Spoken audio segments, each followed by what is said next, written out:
the judges. I'm also the director of global supply chain for a mid-sized pharmaceutical company about 40 miles north of Chicago. I've been doing this for a few years. It's always a lot of fun, and I inevitably learn a lot. So what we're going to do today is, after the other judges have a chance to introduce themselves, they're probably far more interested than me anyway. What we'll do is, I'd ask if you would introduce yourselves. We're going to go through some sort of a summary that describes the scenario, the framework of how we'll during the time that you're presenting, and we'll go from there. Okay? Sure. Well, good afternoon. I'm Bobby Kipp. I'm a partner at PricewaterhouseCoopers, and I'm actually an accountant by training. I've had sort of pieces of my career in accounting and auditing, and then I've spent about 10, 12 years starting running PwC's first ethics and compliance program, which is the first for our profession, and globalizing that and doing some other stuff around that. And now I consult with companies helping them do the kinds of things that we do internally. So thanks for being here. I'm Jay Eel, and I'm retired. I was formerly Chief Ethics Compliance Officer for a multinational based in London, and I'm currently doing some consulting work with a company called Better Business Practices, and we're working on a little project involving a company called BP. So very interesting. It's a tiny project. Welcome. Thank you. Well, as far as introductions, I'm Blake Edwards. I'm Shala Rocha. And I'm Travis Stockton. Not sure if you wanted to know anything more about us, but Two of us representing are Texas State philosophers. University. Yep. Yeah. So we have questions for you all after you don't get on finding jobs. Sit on the fence all day, right? Exactly, head in the clouds. Where's Texas State? San Marcos. Texas. Okay. It's about 30 minutes outside of Austin. Thank you. Yeah, so it's right in between Austin and San Antonio. Heaven on earth. It's pretty awesome. Very good. I can tell your objective was good. Okay, let me go through how we'll interact here, just so everyone's kind of grounded when we start together. So in this part of the competition, you are taking on a fictional business identity and assigning a fictional business identity to the judges. So don't hesitate to make sure we understand who we are. My wife will do the same. Please make sure everyone knows who you are and who they are before you begin. You will have 25 minutes plus a 5-minute cushion to describe the legal, financial, and ethical dimensions of the problem and to recommend a solution that passes muster on all 3 counts. During this time, teams will be uninterrupted. When you're finished, the judges will ask you questions for 20 minutes. You can assume they'll be related to your presentation. I will ask the first question and then turn it over to the other judges. During the Q&A, both you and the judges will stay in character in the simulation we're working through. And after the Q&A, the judges will give you feedback outside the role play. Some important things to keep in mind. Ethical aspects of your analysis are the most important part. However, these should be described in a simple, practical, common sense fashion using academic, technical, philosophical terminology, or basing your argument on religious or theological grounds will be considered a weakness.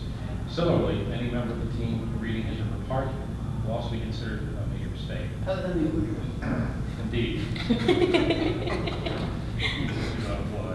Although you may use notes during this presentation, every member of the team must have some sort of speaking role. Okay? We're ready to begin if you are. Ready. Do you guys want a timer? Do we have Yeah, there's one there. Let me use it so you can check. And we can go into our interjection of like who everybody is before we start. Yeah, that's good. Yeah. So before you get started. Yes, ma'am. Yes, I am not ruling on time. This is not a democratic debate. But we'll see this, okay? So like Yes. Who they are. Who You we know, are it's like before you- we're very sensitive. They are No, we-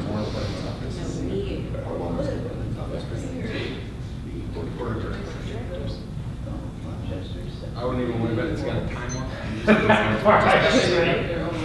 Did you just reset it? No, that's what we want to do. Oh. So it says 0. Just have that stuff when it comes to 25. You just hit start. No, you can. Now it's gonna start. Okay. Just hit start. Got it. You know, I'm glad you brought, Molly, can you get this from the students? All where you want.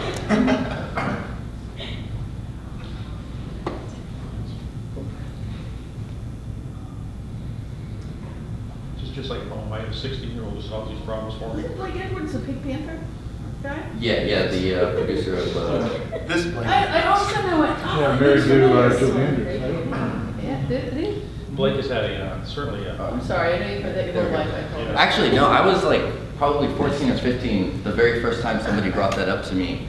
And You didn't know who the Pink Panther was? I didn't know who it was, but it was funny, like that one person said it, and then from that point on, it's like everybody, I mean, isn't that a famous name? Yeah. I'll be famous for a day. Sure, why not? Okay. So we are Walmart's Global Ethics Office, and you would be the board of directors that we are presenting to. Board of Directors, external board? Yes. Or management board? Management board, yes. So we're officers in the company? Yes, yes, absolutely, part of Walmart's company, yes. Got it. Yeah.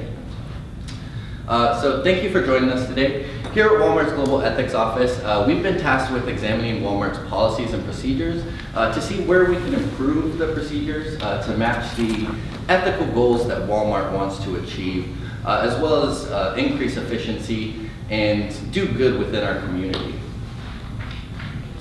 So, food waste. Why is food waste a problem? Food waste, the world's globe produces enough food to feed all of the people 2 times over. However, about a third of this food is actually wasted throughout the process. That's 1.3 billion tons of food every year that gets wasted. That food waste contributes as far as wasting water during production, as well as wasting oil during production and transportation, as well as land for the production and then landfill space afterwards that this food waste ends up in. That food waste is also contributing to a lot of greenhouse gases such as methane and CO2 and contributing to climate change. So these are definitely big issues that Walmart needs to address. But why we feel that this is such an ethical problem is while we produce enough food to feed everybody on the globe, we waste a third of it, and we have about 1 billion people who are malnourished or starving around the world. So this is food that's ending up in a landfill when it could be ending up on plates for people who need it. We have here a quote from our CEO, Doug McMillon. Walmart is unique in its role. It's a very powerful company with an ability to change a lot of policies as far as being proactive on that front and influencing how other companies do it. And we absolutely agree with Doug McMillon that this power comes with some sort of responsibility to give back to the community. When you have the ability to change things, it becomes an obligation to do so. Our 5 to 10 year food waste reduction plan has plenty of benefits. It's within the scope of current legislation. We've also looked at Walmart's goals as a whole, and we believe that our 5 to 10 year plan encompasses many of the goals that Walmart has. It'll also improve public relations as well as inventory efficiency and shopper volume. So these are all things we've taken into account with our plan to make sure that it's financially feasible, but it's also addressing the ethical issues that we're dealing with.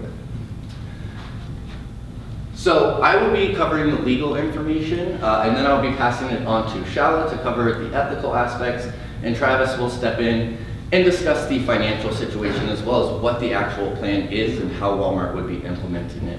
But before we get into that, I want to cover the legal information so that people understand, what sort of legislation is out there, what would dictate our plan, as well as possible trends into the future that it would help if Walmart was proactive in. So as an overview, there's very little legislation making food donation obligatory. Very few countries around the world make it so that you have to donate excess food.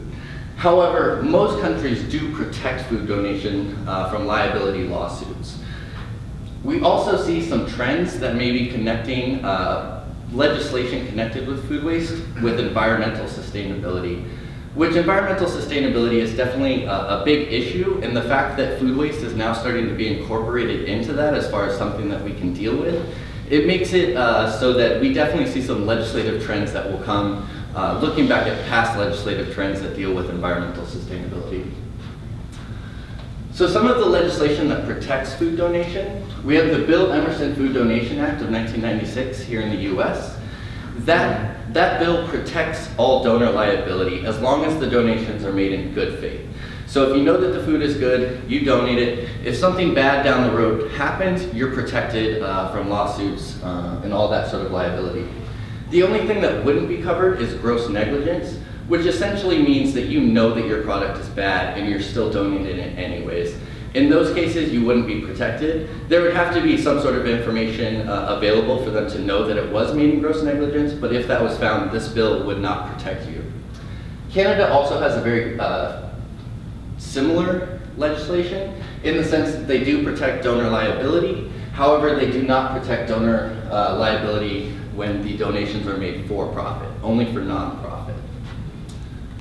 Other notable legislation that we've viewed in the US that we think is pertinent to our plan, as well as the ethical parameters of what we're trying to do, is the Food Waste and Date Labeling Act of 2016 in California. Obviously, this is very, very recent, but part of this legislation is to standardize labels, the best if used by and expired dates on all of the food. This bill is in part to educate consumers, to make sure that they're getting the proper information so that they're not wasting food that is easily edible and they can still use. But another main purpose behind this legislation is that it's trying to improve the food distribution system and get rid of some of those inefficiencies so there is less food waste. So this is one way that legislation is starting to tackle the idea that we need to take better account of the food waste we have in our system and to make sure that we're reducing that as much as possible. So Walmart will have to deal with this in the state of California. So it seems pertinent for them to sort of take on this legislation in California and start applying it to as many sort of products as they can. Because they do have to deal with it in California, it is likely to spread to other states in the US and other countries around the world. So we do believe that this legislation points to the fact that there will be trends moving forward that deal specifically with food waste and the efficiency of that. International attention. Food waste has definitely gathered international attention through places like the United Nations, the Environmental Protection Agency, Food and Agriculture Organization. All of these groups have done research on food waste and tried to pinpoint where in the system we can start to make changes. So you have some pretty powerful entities here that are focusing on this. And it was actually part of the UN Climate Summit discussions. There were sessions set aside for it on how to deal with the production side, transportation side, as well as distribution. All of these things are taken into account. A lot of the reports that we looked at highlighted the need for private companies and public policy to work together. So this is why we definitely think Walmart taking a proactive approach. You have a chance to improve the system, but also have the legislation that comes out of it geared towards programs you've already implemented. We could sort of be the pilot program that legislation is based off of. Some of the trends that I see coming out of the international attention. So in France, the Energy Bill, Article 103, makes it mandatory for all supermarkets over 4,000 square feet to donate food approaching the best by date. They would have to link up with a nonprofit organization, which will be discussed during our business plan about how we can work with nonprofits. Here in France, they have to. So you're already seeing a place where Walmart does business, where they have to take into account that food donation will be obligatory. They have also outlawed destroying food. A common practice was to bleach food. Essentially, you throw it in the dumpster, pour bleach over it so that nobody would come in, access it. These are things that France wants to get rid of. They want to make sure that that food is going somewhere where it can be used, that it's not simply being tossed out or destroyed. Another country that has looked to make food donation obligatory is the UK. Walmart does not currently do business in the UK, but I wanted to highlight what they're doing there because I think that it matches, again, a trend within legislation and where influence is coming from. And if those countries jump on board of making food donation obligatory, they can also be an example that Walmart can look at in designing their own program. So in the United Kingdom, there is no legislation currently, but they are trying to push through some legislation, very, very similar to France's, to make supermarkets of a certain size have to deal with the food donation aspect. So the legislation, I think most of our plan is within the current legislation. Again, you're protected from donor liability, which is what we're asking. And why it's so important, again, for Walmart to be in the forefront of this is because I do believe at some point in the near future, there will be legislation that requires it. So Walmart can have a chance to, again, influence that policy so that they can match what the legislation is trying to do. And then other companies can emulate that. And back to Doug McMillan's quote, that's what Walmart has the power and responsibility to do, is to take that into account. And I believe that as a private company, they can work with the public policy sector and again, make the improvements, both that help them out financially, as well as solving some of the ethical dilemmas they're dealing with by throwing out this food. I will now pass it on to Shala, who will discuss the ethical framework of the presentation for you. Thank you.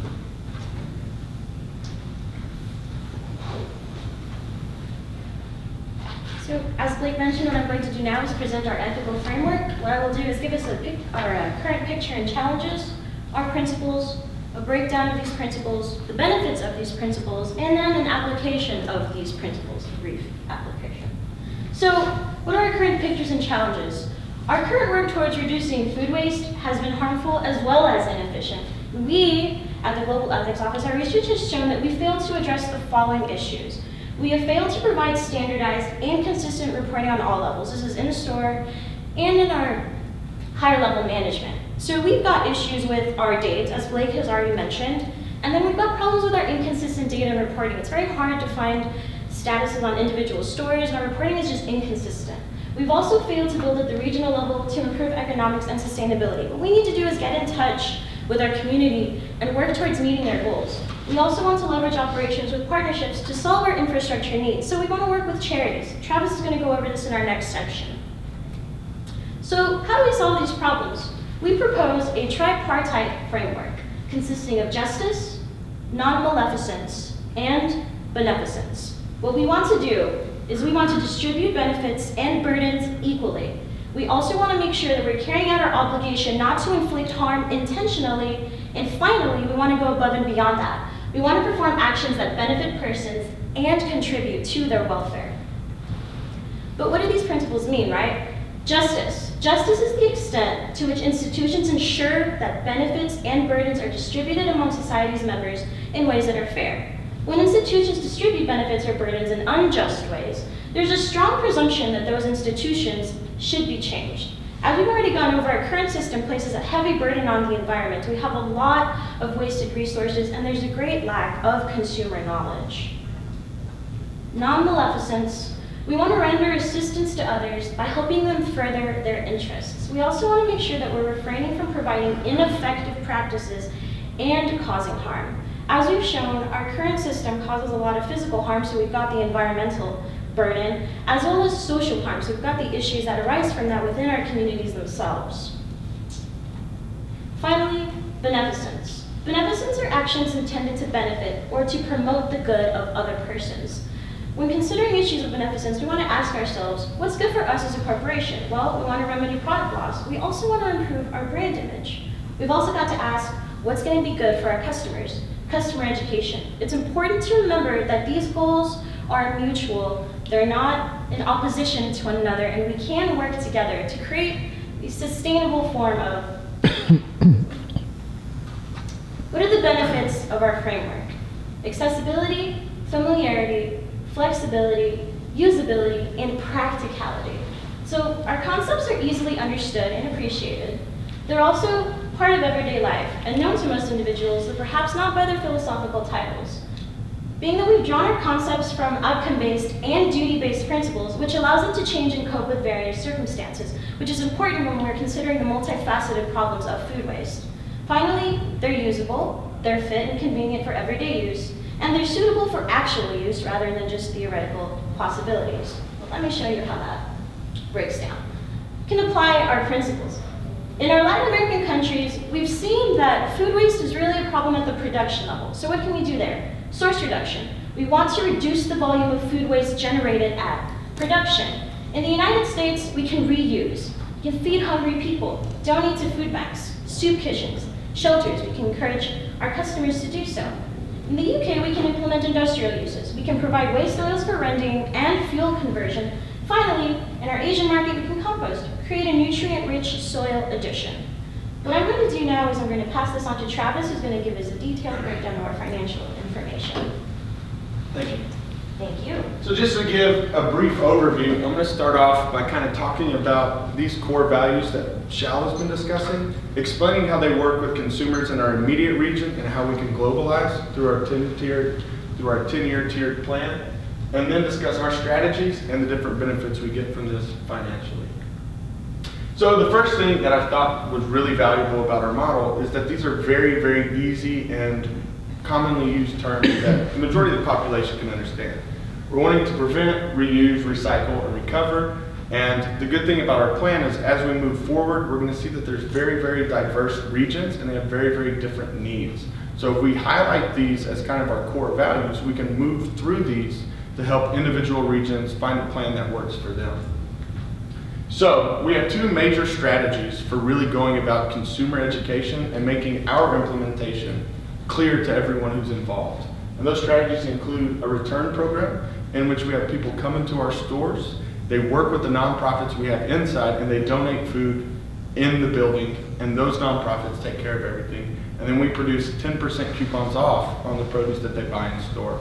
The reason we thought this would be effective is because the money Walmart tends to make on these is usually about 10%, and what we found is when consumers come in and buy, and they're coming back to our stores more often, they're actually buying stuff in other departments too. So by these coupons, we're actually generating more foot traffic in our stores and providing a method for our people to actually come in and participate in their communities, donating food to 3 different levels. The other thing we really wanted to focus on is a marketing campaign that really educates the public. So we have a couple styles that we aren't going to discuss here today, but that if you want to inquire further, we can give to y'all, in which we want to regionalize our marketing campaigns and really hit home with some of the things they value. So in different parts of our country, we'll use things like human capital. We have people in soup kitchens, we have children who are hungry, and we also have livestock that need food and we can donate to them. Whereas in other areas, we want to focus really on the environmental impacts that makes because it's really valuable to those consumers. So, just to kind of give a brief overview of what we're doing later is we have a 10-tiered program in which we have 4 phases that we operate through. And the first phase, we really want to hit home with these pilot programs. So we've chosen 3 cities in America where we can start to gain data and gain traction with what we're trying to do with our company. So the 3 towns we chose were Austin, Texas, New York City, and Los Angeles because they have huge nonprofit influences in these towns. And I've given a short list with each area of people we could work with. But the main idea is we want to create networks in which our store is a place where people go to interact and nonprofits are interacting with them, and we act kind of as a third party to help this whole process come about. So just to begin with the 10-year multi-tiered plan, like I said, we're going to do phase 1 where we have the 3 pilot programs. The point of this is we want to develop strong relationships with these nonprofits and make sure we're using localized nonprofits that really are trying to gain traction in the area. So 3 different ways we could try doing this is working through the agriculture, working through soup kitchens, things like that, and then also working with local areas doing compost and things like that. The other thing we wanted to emphasize is that with food donations we take off the shelves, the food that's close to expiration date, we can actually get tax breaks giving that to nonprofit organizations and donating it. The second phase, we want to start moving using the data we collect from these pilot programs and start coming up with new alternatives to maybe utilizing them in other nonprofit high areas where there's tons of nonprofit action. So we're thinking of other cities maybe on the West Coast like San Francisco, getting a real push and using our networks that we've gained in the first phase to build off that and create a real network of giving that Walmart is at that forefront with. So the reason why we broke it up into the second phase is we really want to get into areas where we know it'll work, where we can use the data we collect in the first phase and find areas where it's efficient. The third phase, which will start about the 6th year, is we want to go to these smaller areas, kind of like where we're from, San Marcos, Texas, where we don't have a huge nonprofit influence, but there are nonprofits working in the area. We want to build with these communities and use the information and the strategies we've gained from the first 2 phases to build into a model where we can find different ways of utilizing food and counteracting food waste. And the final section is we want to move into a method of getting it into lower areas with no nonprofits. So areas like this would be like rural Texas, the Midwest, things like that, where you may not have such a large nonprofit influence, but we can work with local agriculture and things like that, try to use some of the strategies we picked up in the first 3 phases, and find ways to counteract food waste in the tougher areas. So, understanding that 10-year plan and how we hope to expand and really use the data and knowledge we're collecting from the nonprofits and the coupons that we use in our stores, we're going to go into the 5 major benefits that this plan really provides us, which is it's going to increase our brand image, which we've had trouble with in the past, generate return customers with that coupon program and their involvement, and it's easy to start up, easy to terminate. It's literally just phone calls to these nonprofits and organizing it, and our employees aren't doing it. And it's low cost since the nonprofits do the majority of the work, and low risk overall to us. So as far as brand image goes, one of the biggest problems we've had is in the media we've been portrayed as not environmentally conscious, and we have low human capital standards. We've had arguments with wages, stuff like that, how we take care of the environment too. So what we're trying to combat with this plan is going out and showing that we are taking action and really getting the community together. What we're hoping for the future is that we're hoping to establish a new business model working with nonprofits in which we're not just posting a poster on the wall that says how much money we raised, but rather getting the community involved, turning into a real business that operates with the community and through the community. So we do that by linking with nonprofits and making our goals and our core values transparent. So everybody who walks in and participates in our nonprofits, or in the nonprofits we work with, will know what we're trying to do and why we're trying to do it. The first major point is generating return customers. So as I've already discussed, we're gonna have these coupons that basically when you bring in food, we'll have different nonprofits and they'll judge the quality of the food. That won't be on us. And then you'll get a 10% coupon to then take and use in the store. This gets more people into our stores and gets customers having an active role in the charity process. So basically the reason why we find this valuable is that the consumers will come in, they'll be happy to be there because they're actually doing some good in the community. They'll see a business that's working ethically, and then we'll be able to create a happy network where they come to our store, not only to buy things, but also to feel good and do good in their communities. The next point is that it's easy to start up and easy to terminate. One of the key factors about why this plan is so good is because it allows us to basically make phone calls and put the right people in the right places. We have people coming into our stores. We don't have to hire our employees to do this. We just get management in certain areas and certain regions to take over the projects themselves. So if we find that the data we collect through our coupons or we find there's problems, it's something that is very flexible and easy to change. So we don't have to sit here and focus on maybe getting long-term data, stuff like that. It's very flexible and it's very easy to terminate just in case something doesn't work out exactly as planned. The last 2 points I kind of mixed together, which is that I've already gone over, it's low cost. We're not using our employees to do the work. We're working with nonprofits and creating networks that cause us not to have to do everything. And with this, the fact is it really doesn't risk very much on our part. So if we find that this project doesn't work or something like that, we're able to have a good system set up that's transparent and works with the public, where really the only thing we stand to gain is greater public opinion. And the other thing is with our marketing campaign, it does cost drastically less than what we're already spending on marketing, and it's really more community involved instead of just product placement. So other than that, here's the rest of our references. We're all done, and thank y'all so much. We're ready for y'all's questions.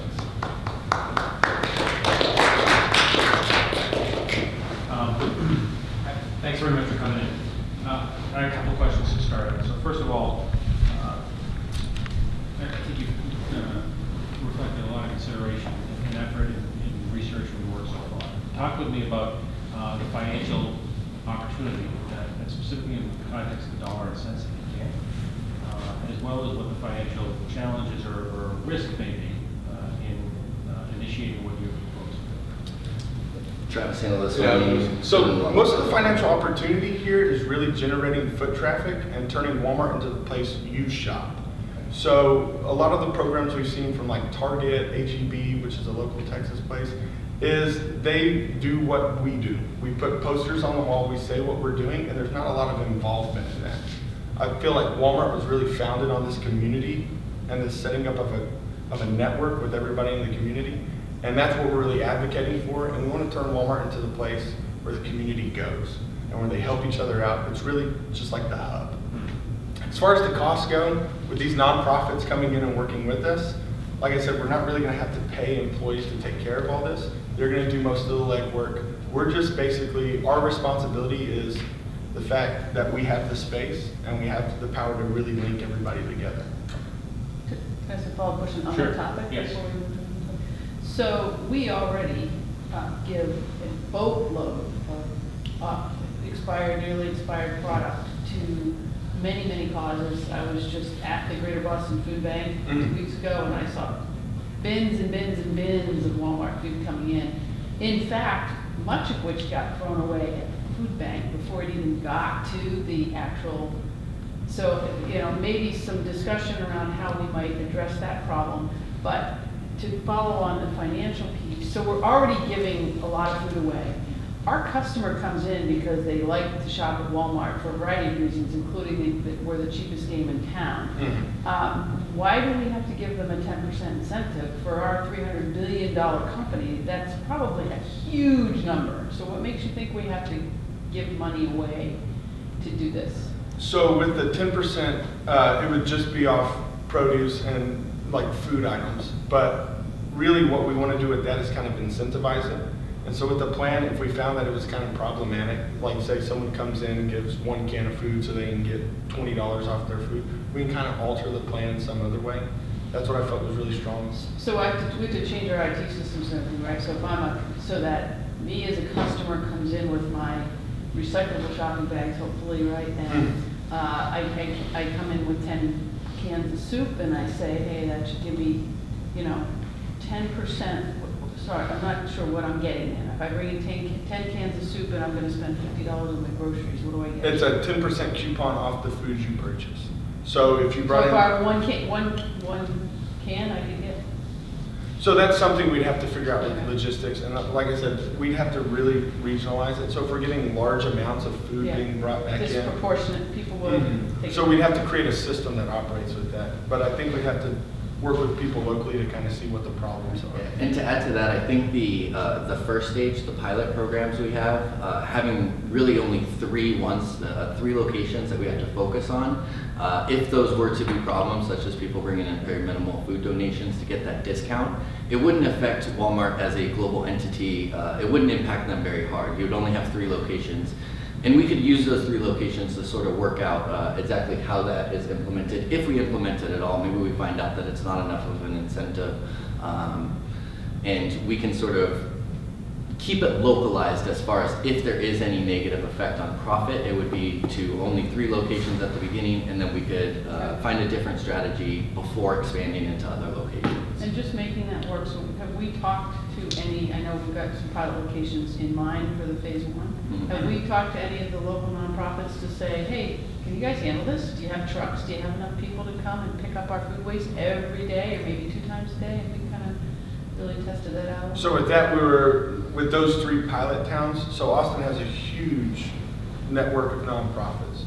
So we're hoping that if you work and you create a network with them, maybe you don't have the same nonprofit coming in every day, but we can distribute food, and even if we get rid of 30% of food waste. We're still in concept. We haven't tested it out with any of these. Yes, ma'am, and that's why we want to do the pilot. Okay. And then that first concern too, where you were talking about The waste on the other end, yeah. yes, so we feel what Walmart really provides here is we can create a network. So if you take it to that food, what was the Greater Boston Food Bank. Yeah, the Greater Boston Food Bank, and the food ends up going bad where you have to throw out a lot. That's another aspect of food waste we're not looking at as our company. But what we're advocating is by creating these networks, when that food gets thrown out, we can then donate to compost. We then can donate to livestock, to animals, where the food can be reused. It's interesting. I live in Fort Worth, Texas, and the Albertsons there on Sunday when there's a Cowboys game or on certain Rangers day, if you wear the shirt, the jersey, you get 10% off. So maybe the 10% could be, not every day, but you could have recycle days or Right. Best Buy, Definitely. Just Use Buy days, you know, so, because Yeah. obviously that brings people in Right. on certain days, if they wear the jersey, you know, that's all they have to do is wear the jersey. It's not like they have to give something, they just have to wear the jersey and they get the 10%. Which is, And I think with, you know, again, it's periodic, it's not every day, so that may work financially better than every day. in the in-store marketing possibilities that we have as far as selling this to the customer to get them in, I think that would be another opportunity to get people in the store when they may not usually go. So they might only go to Walmart on Sunday to buy groceries and whatever they need. Perhaps if it's a Friday donation day, we bring them in on a Friday and a Sunday. So definitely aspects that we can look at. I don't think that it would be something that would be probably as effective if it was an everyday common experience. If every single day you walk by a desk with somebody handing out 10% coupons, I think the novelty definitely drives people a little bit further to think about it and participate in it. So I definitely think that that's an idea that we could look at in our policy and see if it's better to keep it sort of as a one-day novelty, maybe a once-a-month novelty as far as the actual coupon goes, while still providing the opportunity every single day for them to donate the food that they bring in. But perhaps we have special events where you can get a 10%. Since this is really an ethical forum, you know, what really is the ethical imperative to do this? I mean, you can say, well, it's the right thing to do. How does it tie in with the code of conduct or the values and behaviors that the company has? What is the imperative? Beside maybe some financial benefits or legislation out there, but what is the ethical imperative here? So our problem has been that, I mean, Walmart we are one of the largest corporations around the world. And as Blake said, that we are the largest corporation in the world. And being that we don't operate on our own, we are members of a global community. And we need to operate in a way that keeps that community in mind. Blake mentioned this in our introductory slides, but I mean, 25% of all fresh water around the world is wasted. That's water that's drunk, and we're using it to produce food that's going to waste. We've got the land, right? So it's 25 million acres of land that are being decimated to produce food that's going to end up in landfills. In addition, you have 300 million barrels of oil. I mean, I can't even put that into we could probably fill this floor with 300 million barrels of oil. And these aren't, I don't know if that necessarily points to a very,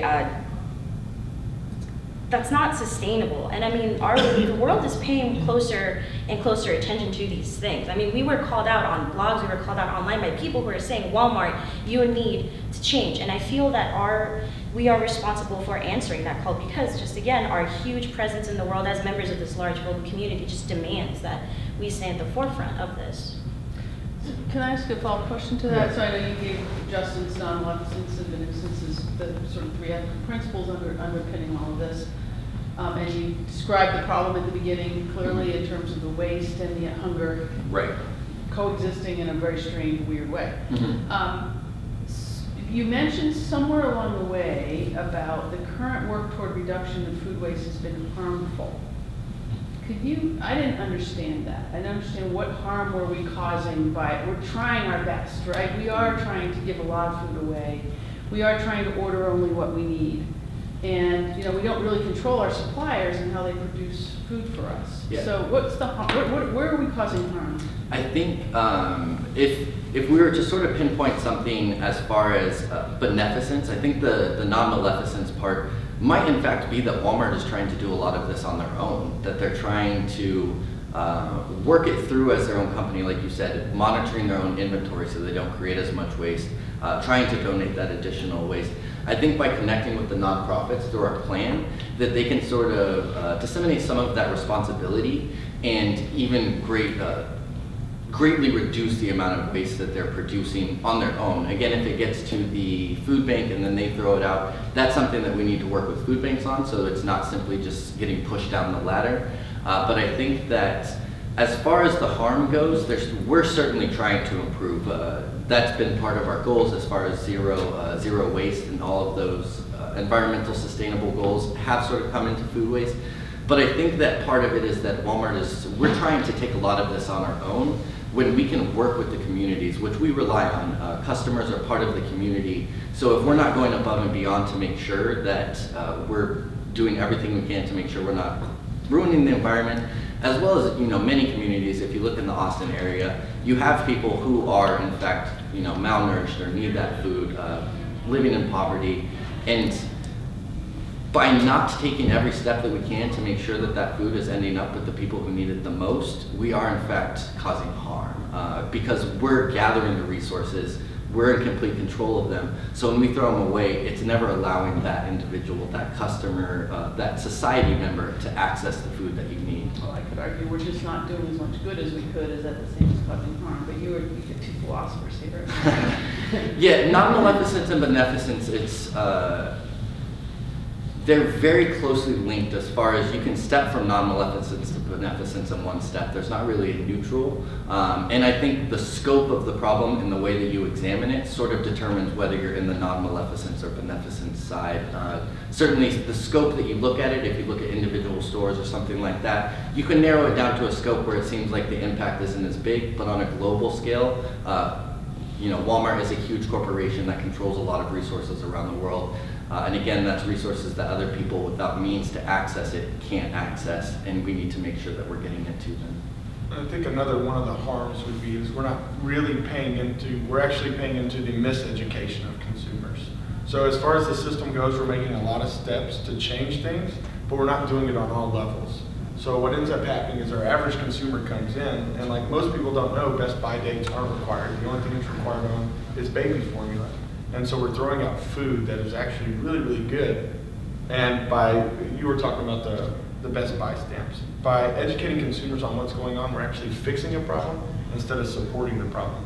And we fill up our shelves at Walmart to capacity, because if there's like one thing of eggs left, people won't buy it. So we're also kind of having huge inventory issues because we're not educating our consumers.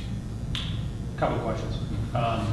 First of all, I think of our competitors in Walmart, not only in the U.S., and like Target, but Carrefour in Europe, so on. Are there examples of other companies, competitors of Walmart, that are doing something similar, or maybe considering? There's always the option where we take the initiative to launch such a program first, and there's certainly benefits to be gained by doing that. But there are options to do this possibly as a follower as well, if other companies have begun something similar. Okay. Any consideration or suggestions in that context? I think that's what makes the plan so great, is that the majority of companies aren't doing anything like this.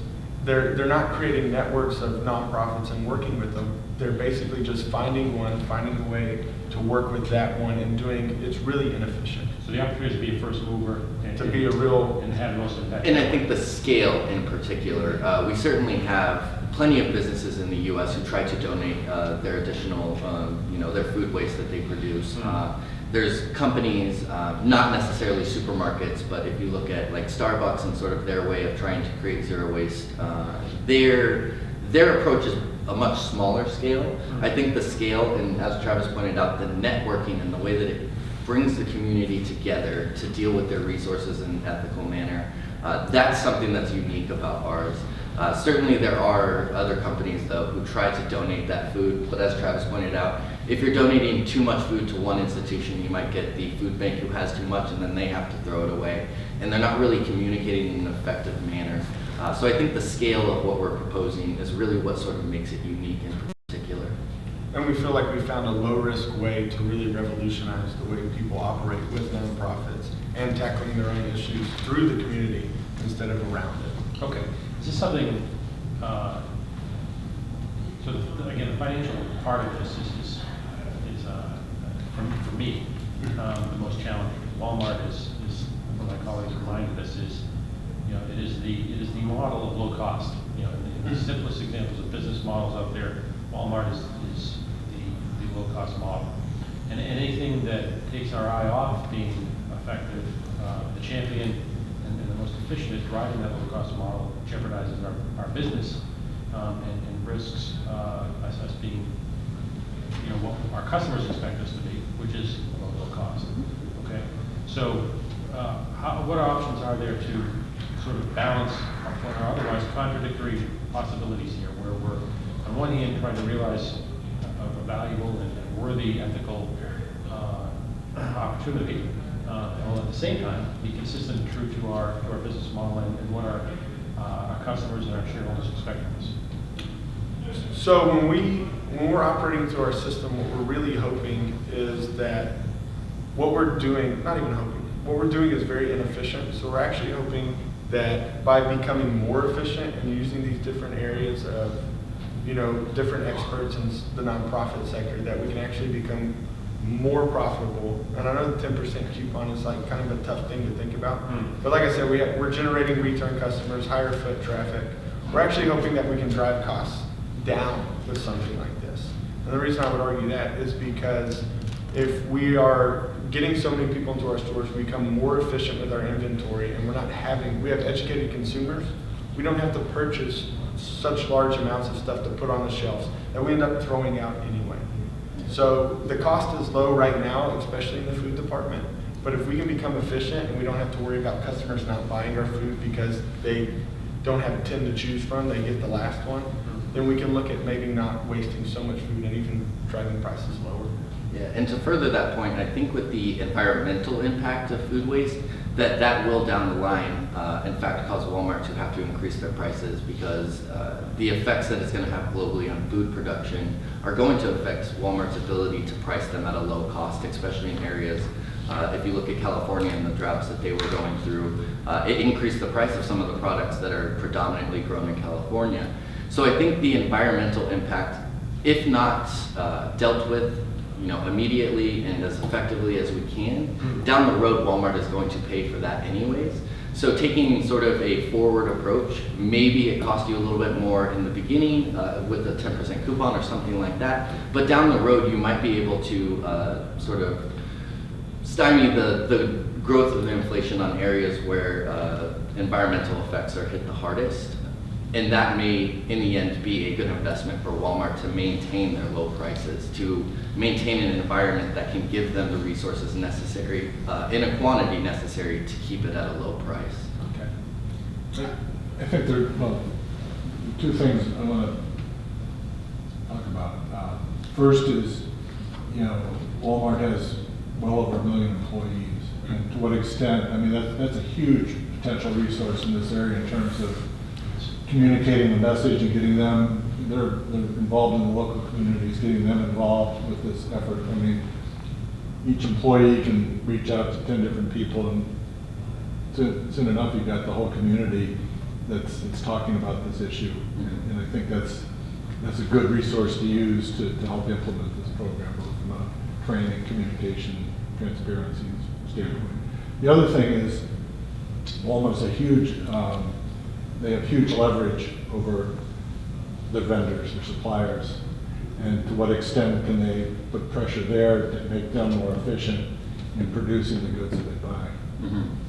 Like the farmers, I mean, what can they do to use fewer, acreage of land to produce, or use less water, or whatever? The other argument may be, well, that may cost more. Well, But we've already done that as well on greenhouse gases. We've already pushed the pressure on our supply chain to reduce their greenhouse gas emissions by 20 million metric tons. So why not, to your point, why not follow something similar for food waste? Exactly. Yeah, and I think this works perfectly into our idea of justice, and that's equally distributing the responsibilities to take care of this. And I think, as the quote from Doug McMillan pointed out, again, that Walmart is such a powerful entity in making changes in their community, as well as on a global scale, that sort of being in the middle, they can affect the agricultural production, the transportation to the store. They can put pressure on those people to practice the same ethical principles we've presented for you: justice, beneficence, and non-maleficence. And like you said, Walmart's a huge company. People want to do business with Walmart. It's profitable for them to do so. So they can sort of use we can use our own ethical principles to affect other companies as well. And again, this could be something that we work out with the nonprofits. You know, if you're going to simply throw our food away and not make sure that it's getting somewhere that's beneficial for the community, we might not be a nonprofit that we continue working with or something like that. So, statement. I'm worried. I'm a regional manager. I have a bunch of stores underneath me, and I think my store managers are already working 85 hours a week. They got a big operation to run. And if you now say to them, you've got to manage a whole bunch of community relationships as well, which for these small nonprofits, they're not for sure. I'm very worried about that. I'll tell you, even in a pilot, and I think we have to be very sensitive to their number one job is to, produce sales and profit in the store. So my question on your plan, so early on you talked about, Blake, you talked about legal, and you talked about getting ahead of legislation and the labeling and the pending rule in California and all those things. Mm-hmm. Where did that fit into the 10-year plan here? As far as my look into it was, one, at this moment, in most countries that Walmart does business, you're protected. No, sorry, Okay, to clarify sorry. your question. You guys said one of the goals of your plan was to stay ahead of the legislation, influence legislation. I didn't see the action step or the action part of your plan that ties to that. Well, I mean, Maybe it was on the slide and I missed it. yeah, I guess, but we probably did misidentifying that in particular on the slides. But I think, and part of this might be, Walmart being an American company, thinking about it sort of probably from an American aspect instead of an international aspect that we should have focused on a little bit more. But generally, governments and policy are controlled by the people, at least in a lot of countries that Walmart does business in. And certainly in America, if you're affecting the social and community aspects, that affects the legislation aspects of it, in the sense that people will start to notice that this is a good thing, this is something that other companies should do, and perhaps that pushes them to create legislation or push legislation that would make other companies need to match what Walmart's doing because they're doing such a good thing. Yeah, but our plan is about local nonprofits partnering, right? Mhm. And what is our plan with respect to the labeling aspect of this? Sorry. So as far as labeling goes, that act just passed within this year, and it's more focused at consumer education, the actual legislation, which is getting uniformity on the labels and making sure that every company has that, and it's about to be a requirement. As far as our 10-year plan, that's something we have to implement now, and the stores in California are having to do that. So, but going in the future, with Blake's legislation, we think that this trend is also spreading, which is why we really wanted to do a pilot in California. And we really want to go out and try to work with these areas because they're about to be one of the places where this legislation really hits the hardest. So we want Walmart to kind of be ahead of that, and instead of they're going to have to do it in California anyway. So instead of just doing it at the stores that are operating there, maybe turning it into a company trend where we work with each other and we gain data and do this. Okay. Any other questions? Okay. Thank you. Thank you. Thank you. Yes, it's a good description. You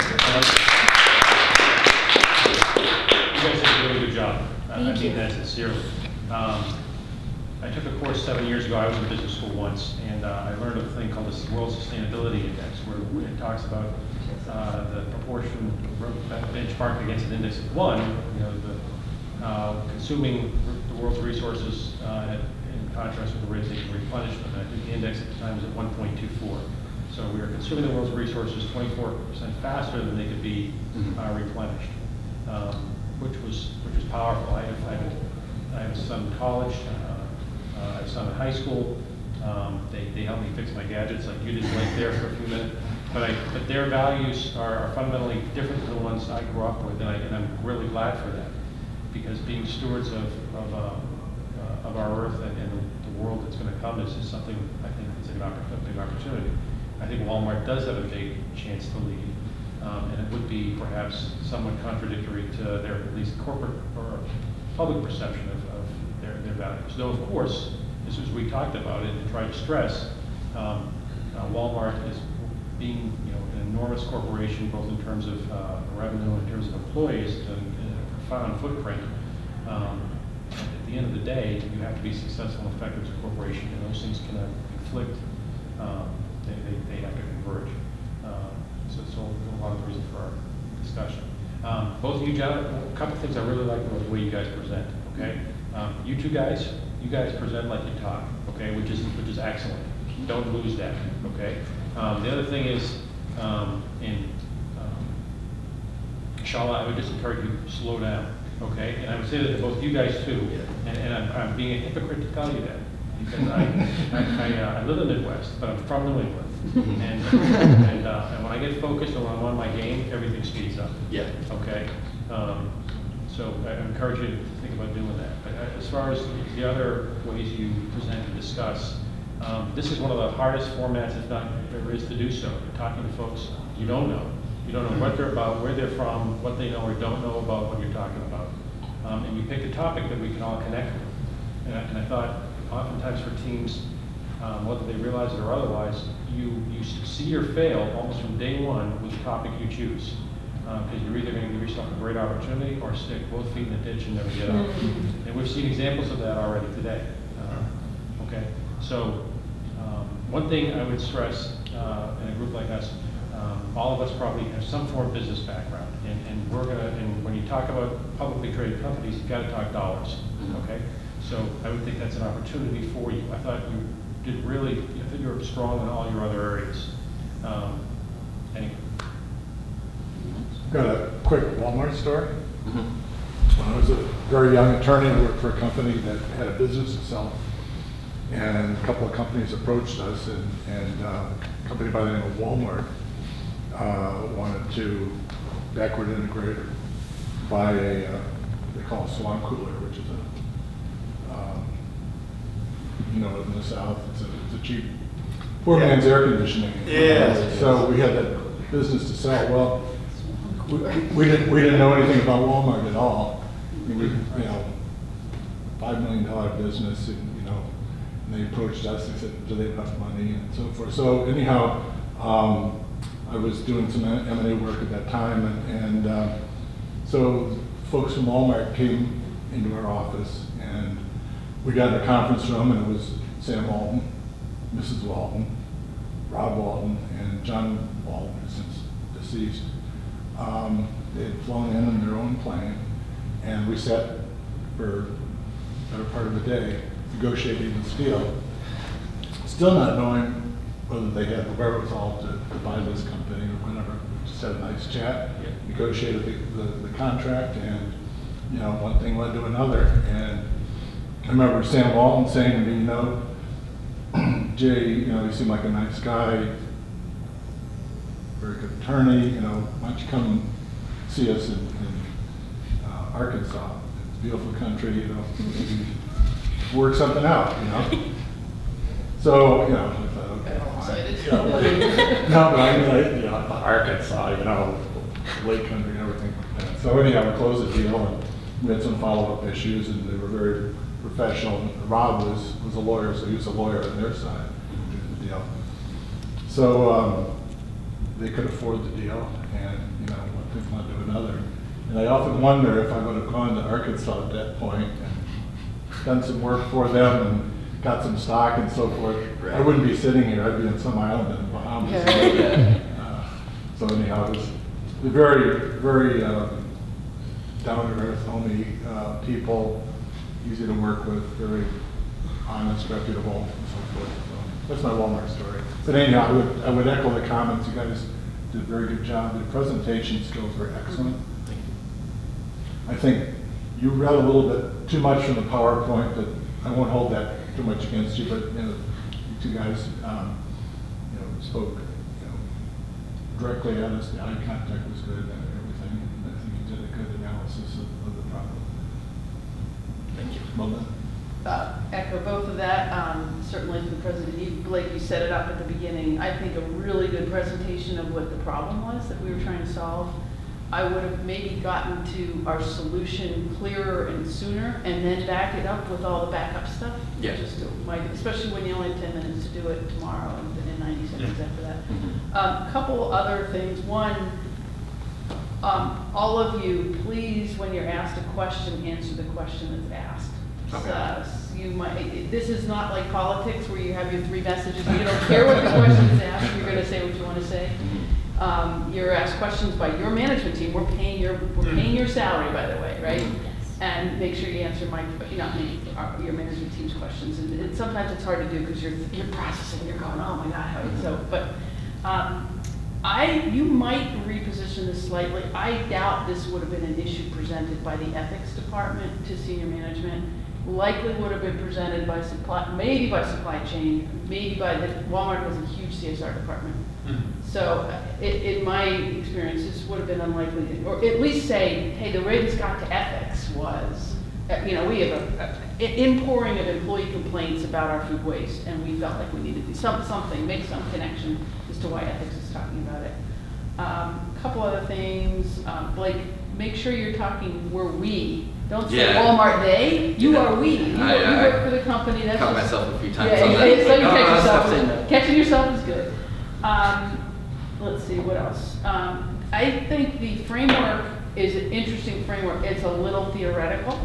And if you can make it, for instance, now I know it's hard because you have less time tomorrow, but a little bit of like, okay, so justice, here's what we mean. We mean fairness to the people that are starving, and at the same time, fair to our stockholders so that we deserve them a proper financial return, that kind of thing. And then I think some of the stuff that kind of came up in the questions, like, we kind of have some ideas, but we haven't really tested any of it out. We're not really sure how, it's kind of like politicians, we're not really sure how we're going to do anything, but we promise that we're going to give 10% back off your food bill, and we think that the local nonprofits are going to buy in, but we haven't talked to them yet. So even if you make up something that suggests you've had some of that dialogue to test the concepts, we are a very busy senior management team, and don't waste our time with some pie-in-the-sky idea unless you've done some testing out of it. So I actually probably should have backed Travis up. I actually did make calls to our nonprofits and our Walmart in San Marcos, Texas. Cool. And this was actually part of why I was really, like, why we chose this issue was because we had done volunteer work at the food bank a few times. It was with And school fuel is what it's called. And so when we started looking this up, I thought, well, I'm going to call Walmart and I'm actually going to see if they have anything like that with San Marcos, because their website says, ooh, we're reducing our food waste by this much. And so I said, oh, let me see if I can get somebody on the phone to say that. So I called Walmart and they tried to get me to a grocery manager and I couldn't find anyone to talk to, and I was on hold for 40, y'all were there when I was trying to talk to them, and I never got in touch with anyone. So I said, okay, I'm gonna call the food bank. So I called the San Marcos the Hays County Food Bank, and I said, hey, do y'all have any contracts with Walmart maybe as far as getting, I saw this report on their website that says that they have all of these like contracts with food banks, and they go and they pick up food, blah blah blah. And the guy goes, actually no, and I've never heard of that before. We do have something with HEB, or one of the kind of local Texas supermarkets, who is the competition with Walmart in Texas. They said, no, we've got something with HEB, and what they do is we set food aside, and somebody from the food bank comes and picks it up every morning. But we don't have anything with Walmart, and I would be very interested in exploring this. Okay. So I said, okay, let me give you their phone number. Here's the information I got off the website. Give them a call. And he said, thank you. They're probably never going to pick up my calls again, but I should have followed that up. I should have answered that, but I did make phone calls, and I thought it was really interesting that although they say that, it's hit or miss, because Gonzales, just down the street from San Marcos, they've got contracts with their food bank. They've got somebody going in to pick up their food, but it's weird in San Marcos you don't. The local manager has a lot of something that's going on there. So can I just say one other thing positive wise? Your generation, collectively, we maybe all have kids your age. Most of people I know of your age hate Walmart, and so the fact that you chose Walmart and being able to see that they might be able to do something good and better than they're doing now, kudos to you on that. Thank you. Yeah, I mean, as the story pointed out, they're a huge corporation, and I definitely see what you mean, and that was one of the things Travis addressed, like the public relations, they get just mauled in the news at times. But Walmart isn't going anywhere, and that's a fact. And they can improve, and we see that they want to improve. So to sort of keep demonizing them, I think is just the wrong way to approach it. Working with them is going to accomplish way more, and that's kind of what we definitely wanted to present, the positive side of what they're trying to do and how we can help them get there. That was good. I want to mention two more things. By the way, well done. So kind of like we hear political candidates when they go to Detroit, Michigan, they'll get some briefs and things to be able to say some things about Detroit. Taking that effort to actually make calls as opposed to just do Google searches, that's good stuff. Thank you. Okay? So when you go for it again, say it. yeah, absolutely. Because again, it's all about it's all about two things, you know, reflecting innovation and original thought and a different approach, and standing apart from your competition. That's a great example. I do want to mention one other thing, which is very subtle, which I did not see any legal component of any of this. Yet, you guys, whoever did the legal, I think maybe you, Blake, you came up with, a couple of points around Bill Emerson Food Distribution, or Donation Act, and Donation of Food Act. Well done. Devil's in the details, okay? To bring back the fact that there actually is legal and legislation out there that is aligned with your topic. Right. Good stuff. That type of depth of research and showing some credit reflects initiative, okay? Thank you. I have to say, decent job done by a couple of philosophers, and a lady with a lot of initiative. Thank you. Former philosopher. Former. She got smart. Okay. Well, good luck. Thank you. Thank you all so much. Thank you very much, sir. Blake, good luck.